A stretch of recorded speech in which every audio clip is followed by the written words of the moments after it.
یہ کہانی ہے تین ہم نام بھائیوں کی۔ کہتے ہیں کہ کسی جگہ ایک شخص رہتا تھا جس کے تین بیٹے تھے اور تینوں بیٹوں کے نام عبداللہ رکھے ہوئے تھے، حتیٰ کہ اسے مرض الموت نے آن لیا۔ اس نے اپنے تینوں بیٹوں کو بلا کر وصیت کی کہ عبداللہ کو وراثت ملے گی، عبداللہ کو وراثت نہیں ملے گی اور عبداللہ کو وراثت ملے گی۔ اس کے ساتھ ہی اس کی روح قبض ہو گئی۔ وہ خود تو فوت ہو گئے لیکن اپنے بیٹوں کو حیرت میں ڈال گیا کہ کیسے فیصلہ کریں کہ کن دو عبداللہ کو وراثت ملے گی اور کس ایک عبداللہ کو وراثت نہیں ملے گی۔ تینوں نے فیصلہ کیا کہ شہر جا کر قاضی سے اپنا مسئلہ بیان کریں اور اس سے کوئی حل مانگیں۔ تینوں اپنے زاد راہ کے ساتھ شہر کے لیے عازم سفر ہوئے۔ راستے میں انہوں نے ایک ایسے شخص کو دیکھا جو اپنی کسی گمشدہ چیز کو تلاش کرتا پھرتا تھا۔ ان بھائیوں کے پوچھنے پر اس نے بتایا کہ اس کی اونٹنی گم ہو گئی ہے جسے وہ تلاش کرتا پھر رہا ہے۔ ایک عبداللہ نے پوچھا کہ کیا تیری اونٹنی ایک آنکھ سے کانی تھی؟ اس آدمی نے کہا کہ ہاں ایسا ہی تھا۔ دوسرے عبداللہ نے پوچھا کہ کیا تیری اونٹنی ایک ٹانگ سے لنگڑی تھی؟ تو اس آدمی نے جلدی سے کہا کہ بالکل صحیح، میری اونٹنی واقعی ایک ٹانگ سے لنگڑی تھی۔ تیسرے عبداللہ نے اونٹنی کے مالک سے پوچھا کہ کیا تیری اونٹنی کی دم کٹی ہوئی تھی؟ تو اس نے خوشی سے کہا کہ بالکل ٹھیک، میری اونٹنی کی دم بھی کٹی ہوئی تھی، بس اب جلدی سے بتا دو کہ میری اونٹنی کہاں ہے۔ تینوں عبداللہ نے مل کر جواب دیا کہ بخدا ہمیں آپ کی اونٹنی کے بارے میں کوئی علم نہیں، ہم نے اسے ہرگز نہیں دیکھا۔ اونٹنی کا مالک ان کی یہ بات سن کر غصے سے پاگل ہو گیا۔ اس نے فیصلہ کیا کہ ان تینوں کو کھینچ کر قاضی کے پاس لے جائے۔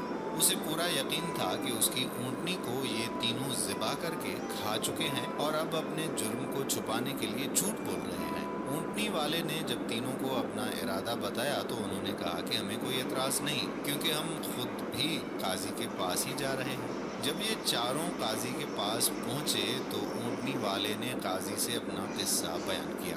قاضی نے ان تینوں سے کہا کہ جس طرح تم تینوں نے اونٹنی کی نشانیاں بتائی ہیں، اس کا ایک ہی نتیجہ نکلتا ہے کہ اونٹنی تم تینوں کے پاس ہے۔ بہتر ہے کہ تم اپنے جرم کا اعتراف کر لو۔ پہلے نے کہا کہ جناب عالی، ہم نے اونٹنی تو نہیں دیکھی تھی، ہاں البتہ اونٹنی کے آثار ضرور دیکھے تھے۔ جب میں نے اس سے کہا تھا کہ تیری اونٹنی ایک آنکھ سے کانی ہے تو میں نے دیکھا تھا کہ راستے کے ایک طرف کا گھاس تو خوب چرا ہوا تھا مگر دوسری طرف کا ویسے ہی بامان موجود تھا۔ اس کا ایک ہی مطلب تھا کہ اس شخص کی اونٹنی ایک آنکھ سے کانی رہی ہوگی۔ دوسرے عبداللہ نے کہا کہ میں نے دیکھا تھا کہ راستے میں 3 قدم تو گہرے لگے ہوئے ہیں جبکہ چوتھا قدم زمین پر معمولی پڑا ہوا تھا، جس کا مطلب بس اتنا ہی تھا کہ یہ جانور لنگڑا بھی تھا۔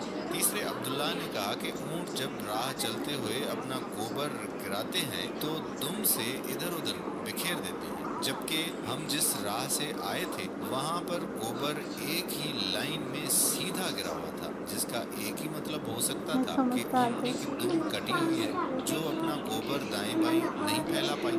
قاضی نے بغیر کسی دیر کے اس آدمی کی طرف دیکھا اور کہا کہ تم جا سکتے ہو، تمہاری اونٹنی ان لوگوں کے پاس نہیں ہے اور نہ ہی انہوں نے اسے دیکھا ہے۔ اونٹنی والے شخص کے جانے کے بعد ان تینوں بھائیوں نے قاضی سے اپنا قصہ بیان کیا، جسے سن کر قاضی بہت حیران ہوا۔ ان تینوں سے کہا کہ تم آج کی رات مہمان خانے میں ٹھہرو، میں کل تمہیں سوچ کر کوئی حل بتاؤں گا۔ یہ تینوں مہمان خانے میں جا کر ٹھہرے تو انہوں نے محسوس کیا کہ ان کی نگرانی کی جا رہی ہے۔ کچھ دیر کے بعد ان کے لیے کھانا لایا گیا جو گوشت کے پکے ہوئے سالن اور روٹیوں پر مشتمل تھا۔ پہلے نے کھانے کو دیکھتے ہی کہا کہ یہ سالن کتے کے گوشت کا بنا ہوا ہے۔ دوسرے نے کہا کہ روٹیاں جس عورت نے پکائی ہیں وہ حمل کے ساتھ اور پورے دنوں سے ہے۔ تیسرے نے کہا کہ یہ قاضی حرام کی اولاد ہے۔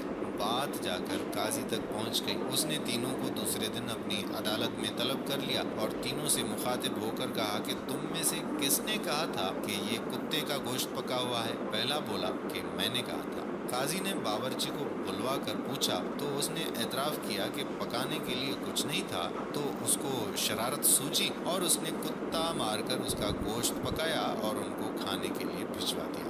قاضی یہ نے اصلی پہلے سے کہانی ہے ان پوچھا بندوں کہ کی؟ تمہیں کیسے پتا چلا کہ یہ گوشت کتے کا ہے؟ تو اس نے بتایا کہ گائے، بکری یا اونٹ کے گوشت کے نیچے چربی لگی ہوتی ہے، جبکہ یہ سارا چربی نما تھا جس کے نیچے کہیں کہیں گوشت لگا ہوا تھا۔ قاضی نے کہا کہ تم وہ عبداللہ ہو جس کو اپنے باپ کے مال سے وراثت ملے گی۔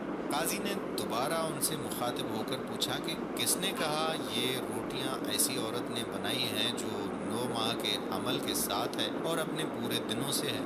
جواب میں دوسرے نے کہا کہ میں ہوں جس نے یہ کہا تھا۔ قاضی نے پوچھا کہ تمہیں یہ کیوں کر لگا؟ تو اس نے کہا کہ میں نے دیکھا کہ روٹیاں ایک طرف سے پھولی ہوئی تھیں اور خوب پکی ہوئی ہیں، تو دوسری طرف سے کچی اور موٹی رہ گئی ہیں۔ میں نے اسی سے یہی اخذ کیا کہ روٹیاں بنانے والی ایسی خاتون ہے جس سے تکلیف کے مارے زیادہ جھکا نہیں جا رہا اور وہ سامنے کی چیز بھی نہیں دیکھ پا رہی، جس کا مطلب یہی بنتا ہے کہ عورت حاملہ ہے اور روٹیاں بنانے میں تکلیف محسوس کرتی رہی ہے۔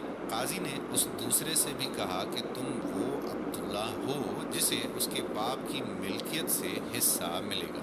نہیں پھر ملے گا۔ قاضی نے تینوں سے مخاطب ہو کر پوچھا کہ یہ کس نے کہا تھا کہ میں ولد الحرام ہوں؟ تیسرے نے جواب دیا کہ یہ میں نے کہا تھا۔ قاضی اٹھ کر اندر گیا اور اپنی ماں سے پوچھا کہ کیا یہ سچ ہے کہ وہ حرامی ہے؟ تو اس کی ماں نے کہا کہ یہ سچ ہے کہ تم حرام کے ہو۔ قاضی نے واپس آ کر اس تیسرے عبداللہ سے پوچھا کہ تمہیں کیوں کر معلوم ہوا کہ میں حرامی ہوں؟ تو اس نے جواب دیا کہ اگر تم حلالی ہوتے تو مہمان خانے میں ہم پر نگرانی نہ مقرر کرتے، نہ ہی کتے کا گوشت پکوا کر ہمیں کھانے کے لیے بھجواتے، اور نہ ہی کچی روٹیاں کسی مظلوم عورت سے بنوا کر ہمیں کھلواتے۔ قاضی نے اس سے مخاطب ہوتے ہوئے کہا کہ تم وہ عبداللہ ہو جسے اس کے باپ کے مال سے ورثہ نہیں ملے گا۔ تیسرے نے حیرت کے ساتھ قاضی کو دیکھا اور پوچھا کہ مگر ایسا کیوں ہے؟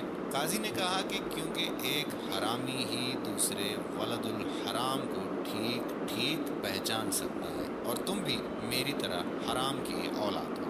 وراثت پانے والے دونوں عبداللہ اپنی ماں کی طرف لوٹے اور دریافت کیا کہ ہمارے تیسرے بھائی کا کیا ماجرا ہے؟ تو ان کی ماں نے کہا کہ تمہارا باپ ایک بار صبح کی نماز پڑھنے مسجد گیا تو اس عبداللہ کو دروازے پر رکھا ہوا پایا تھا، اسے گھر لایا، اس کا نام بھی تم دونوں جیسا یعنی عبداللہ رکھا اور اس کی پرورش کی۔ تو دوستو، ایسی ہوتی ہیں عربوں کی حکایتیں جن میں حکمت کے درس بھی ہوتے ہیں۔ مضمون عربی سے لے کر آپ کے لیے ترجمہ کیا گیا تاکہ آپ کی خدمت میں پیش کیا جا سکے۔ حکمت بھرے ایسے بے شمار واقعات دیکھنے